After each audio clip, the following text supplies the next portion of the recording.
We will make electricity so cheap that only the rich will burn candles. Edison, 1880.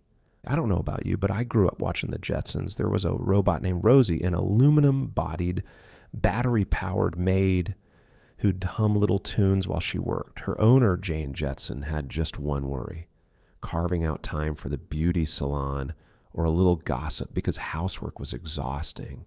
Then, Deus Ex Machina, Rosie handled it all. She cooked, she cleaned, she even played fetch with Elroy. A machine with a heart of gold won us over. Back then, among my friends, there was the donkey, and Rosie stood out as a third kind of being we could imagine forming close relationships with. We said, what a great cartoon. If only it were real. Well, it's almost real now. Adapted, buckle up. This isn't just Saturday morning sci-fi anymore. Kids who grew up on those same cartoons went out and tried to build it. Recently, a humanoid robot called Neo was introduced and opened for pre-orders. Anyone who pays a $200 deposit today can get this robot, scheduled for 2026 for a total of $20,000, or subscribe for $500 per month. Neo is meant to do household chores, just like Rosie and the Jetsons. Fold laundry, unload the dishwasher, open the door for guests, even offer them a splash of cologne if you teach it. Yes, the hottest trend of recent years, AI, is rapidly getting a real body. Adapted. In plain English, AI is finally getting a body to match its brain. Humanoid robots walking among us could be just about a year away. So is that really true? First, let's look at the dream, the future vision, then try to understand what's actually happening. Neo has been billed as the first large-scale, direct-to-home commercial humanoid. Its reveal came 2 weeks after a new version of another not-yet-for-sale robot from Figure, and it competes with bold efforts like Tesla's Optimus. What supposedly sets Neo apart is a design philosophy focused on safety and softness. The company calls it biomimetic. It imitates the human body. Aren't all humanoids like that? Not exactly. They've developed something they call tendon drive. It works like the tendons in our muscles. They use the world's highest torque density motors to drive a tendon-based transmission, enabling smooth fluid motion. It also reads to us as less of a cold metal monster and more like an organic being, helped along by dressing it in normal human clothes. Neo weighs just 30 kilograms, about as much as a child. Why does that matter? If the robot falls or tips onto you, it's less likely to hurt you like a heavy machine might. Its whole body is covered with 3D polymer lattice panels, so the exterior is soft to the touch. The hands have 22 degrees of freedom, aiming for human-like precision in grasping and manipulation. Battery life is around 4 hours, but it can self-charge. Great. Wonderful. We paid $20,000 and the robot shows up at our door next year. What happens next? First, we'll say hello, size each other up a bit, and then it's supposed to meet our 3 main needs. First, household chores. You'll use a phone app to pick tasks.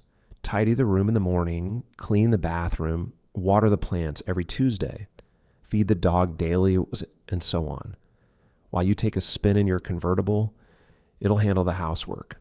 Meanwhile, you can watch from anywhere on your phone. See it loading the washer or unloading the dishwasher in real time. Movement smooth as butter, right? Adapted. Not so fast.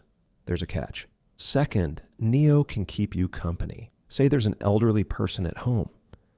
Honey, I can't read this. What does it say? Neo can use its 2 wide-angle cameras to read the text, just like we do today with a smartphone. It might even get a little cheeky. Come on, sir, your glasses are on your head. In a sense, it'll be a ChatGPT-style assistant in a body. And by the way, the company that built ChatGPT, OpenAI, is among this startup's investors. Different company, yes, but they clearly see robotics as a prime use case for AI and didn't want to miss the boat. Honestly, this might be what Neo does best right now. Co-present AI, seeing, hearing, remembering the specifics of your home. It could look in the fridge and suggest dinner ideas based on what's there. Third, it's supposed to run autonomous errands when you ask your fetch and carry jobs. They're developing an AI model called Redwood AI for this, so you can control the robot entirely with voice, not a mouse, keyboard, or GUI like a PC. The doorbell rings and you're busy. Open the door and see who it is. Or you say, all right, gather the empties, and it breaks that command into steps. Walk, locate cup, grasp gently, turn, head to kitchen. You get the idea. It parses the sentence into actions. 7:17. Let's peek behind the curtain and look at what the robot can actually do today. The Wall Street Journal ran the first exclusive test, and the results weren't exactly rosy. Neo took over a minute just to get a water bottle out of the fridge. Loading 3 cups and a few plates into the dishwasher took 5 minutes. Folding 1 pair of pants took 2 minutes. Movements were slow and a bit erratic. I mean, think about modern AI-powered browsers. Have you tried them? Recently, ChatGPT Atlas came out. I tried it, underwhelmed. I've been using Perplexity Comet for a while. I'll keep using it, but tasks that take me 10 seconds can take the tool 5 minutes. Nudging the cursor around, trying this and that.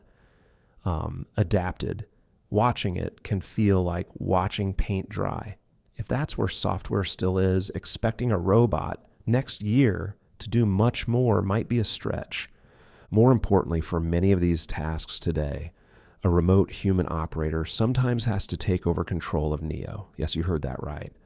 A $20,000 robot that is not fully autonomous yet. It can't run entirely on its own. It's teleoperated, adapted, call it what it is. There's a human in the loop. The company's CEO, Bernd Bornk, isn't really hiding this. Last year at some events, people asked whether certain robots were autonomous or remotely controlled, and some teams couldn't give a straight answer. Optimus, for example, at least this company is upfront about it. They say anyone taking delivery in 2026 must accept that human operators will sometimes control the robot from afar in your home. Why? Because the AI model hasn't yet gathered enough real-world data. Neo needs to learn to spend time in your home, work there, and collect data. So when you tell it to load the laundry and you allow it, an operator can jump in remotely. Wearing a VR headset, that person sees your home through their robot's cameras and performs the task. Yes, even sorting the underwear in the basket, so the system learns. There may be no other way right now. To reach today's level of AI, the internet had to fill up with information. Once that massive content production was in place, LMS could emerge and mature. AI basically read everything, learned it and digested it, but what's not on the internet? The physical knowledge of the real world, atoms and photons, not just bits and bytes. To get that, some companies hire people to teach robots how to fold laundry and so on. Tesla, for instance, is working on something akin to its full self-driving stack to train Optimus. This startup's approach is to use teleoperators. I mentioned the new Redwood AI models. That's Neo's general purpose brain. Humans demonstrate a task first. A remote operator sees through the robot's eyes and drives its arms and legs. The system watches how the task is done, loading or folding laundry, and turns that into step-by-step data. Redwood ingests that data and starts to generalize. For this goal, perform this sequence. The first time it tries something, it'll be slow. It may stall or fail. In that case, expert mode kicks in. The human jumps back behind the wheel and corrects the move. It's a labor-intensive teaching loop, but the payoff for the company is huge. Each lesson makes Neo smarter, not just in the moment, but in future similar scenarios. They've also built in safety brakes. In risky maneuvers, it pauses, asks for approval, and hands control back to a human when needed. So Redwood is not an all-knowing AI. Think of it as a well-taught student that can safely generalize. Progress at home will depend on how well and how varied you teach it. If you want it to greet guests with cologne, you'll need to train that routine properly. You might say, who has time for that? Even if you and I don't, early adopters will. Some of them will happily pay to beta test. What worries me more is privacy. Picture a robot roaming your home. It has cameras and microphones, and a human operator can, when necessary, see your kitchen, living room, maybe even your bedroom. That's uncomfortable, right? At least until you forget it's there. The company acknowledges this and says they've taken steps, face blurring, no-go zones, scheduled access, and app controls for when an operator can step in. Still, risk remains and adapted. For a lot of folks, that's a hard pass. A study in Expert Systems suggests humanoid robots can persuade people. We humans bond with objects. Why wouldn't we empathize with robots? We might place trust in them, even share sensitive info, add cybersecurity threats. What happens when robots are connected to the IoT? We already open our door locks remotely. What happens when it controls the lock? What if an attacker compromises the robot and starts controlling other devices in our home? We don't have full answers yet. Standards are missing, and laws and rules aren't even fully in the conversation. As always, startups are in a breakneck race. Especially in the US, it's not hard to find investors for ideas like this. I looked at Morgan Stanley's forecasts. Astonishing. By 2050, they project 1 billion humanoid robots worldwide in a $5 trillion market. Trillion, not billion. Roughly twice the size of the auto industry. Of course, these won't all be dust-busting house bots. About 90%, some 930 million, will work in industrial and commercial settings, factories, warehouses, logistics centers. Only around 80 million will be in homes, still roughly the population of a mid-sized country. Based on those projections, about 10% of U.S. households, approximately 15 million homes, could have a humanoid. The real leader, though, may be China, with a projected 302 million robots by 2050, because the Chinese government is heavily backing embodied AI. So this isn't just a tech race, it's geopolitical.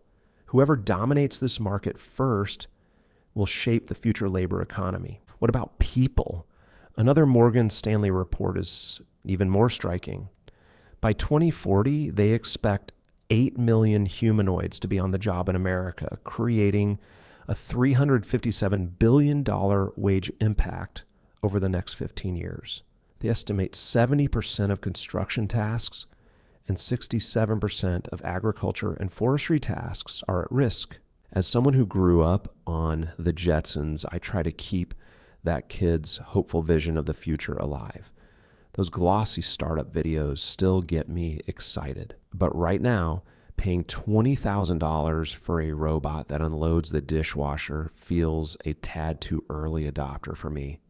And honestly, the idea of a robot sorting my underwear in the background doesn't exactly calm my nerves.